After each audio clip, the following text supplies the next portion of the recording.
Hi friends, మీ ముందుకు ఈరోజు నేను ఇలా రావడానికి గల కారణం ఒక మూవీ అండి. రీసెంట్గా 2 డేస్ బ్యాక్ మా బ్రదర్ విజయ్ అన్న గారు బెంగళూరులో ఉంటారు. అన్న స్టేటస్ పెట్టారు, అనగనగా మూవీ తప్పకుండా వాచ్ చేయండి ప్రతి ఒక్కరు అని చెప్పి. అందులో భాగంగా నేను ఆ మూవీని చూశానండి. సన్నీ సంజయ్ గారు డైరెక్షన్లో మనకి అనగనగా మూవీ వచ్చింది.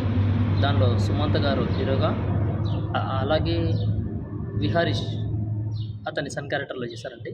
చాలా అద్భుతమైన పిక్చర్. ఇట్లా దీన్ని ఈ విధంగా చెప్పడానికి గల కారణం ఏంటంటే, పర్టికులర్గా ఇన్ని మూవీస్ వస్తున్నాయి, ఇన్ని మూవీస్ పోతున్నాయి కదా, మీరు ఈ మూవీనే ఎందుకు అంటే ప్రమోషన్ ఏమైనా చేస్తున్నారా అని అనుకోవచ్చు. అలా కాదండి. ఈ మూవీ ఇప్పుడున్న ఎడ్యుకేషన్ సిస్టము ఏ విధంగా ఉంది, పిల్లలు ఆత్మహత్యలు చేసుకుంటున్నారు పాస్ కావడం లేదని చెప్పి.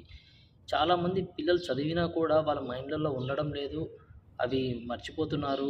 అంటే ఎక్కడ ప్రాబ్లం వస్తుంది అనే దాని గురించి ఒక డీటెయిల్గా సన్నీ సంజయ్ గారు ఈ మూవీలో మీకు చెప్పడం జరుగుతుంది. ఇప్పుడు ఉన్న ఒక ఎడ్యుకేషన్ సిస్టమ్ అని కానీ, ఈ కార్పొరేటెడ్ స్కూల్స్ కానీ బట్టి పట్టే చదువులు చదివిస్తున్నారండి.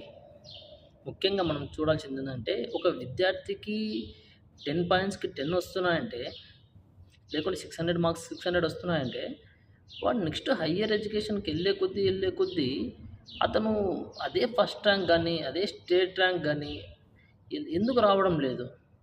అక్కడ ఎందుకు డల్ అవుతున్నాడు?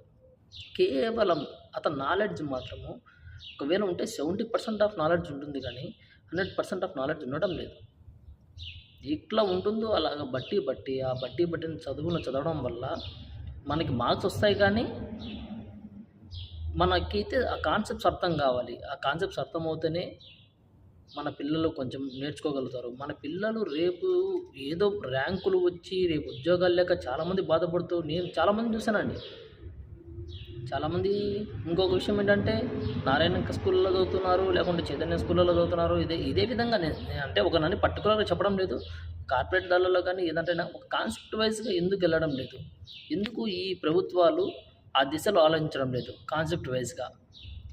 అలాంటి దానిని మన సుమంత్ గారు యాక్ట్ చేసిన మనకి ఈ మూవీలో అనగనగా మూవీలో సన్నీ సంజయ్ గారు ఎక్సలెంట్గా చెప్పారండి.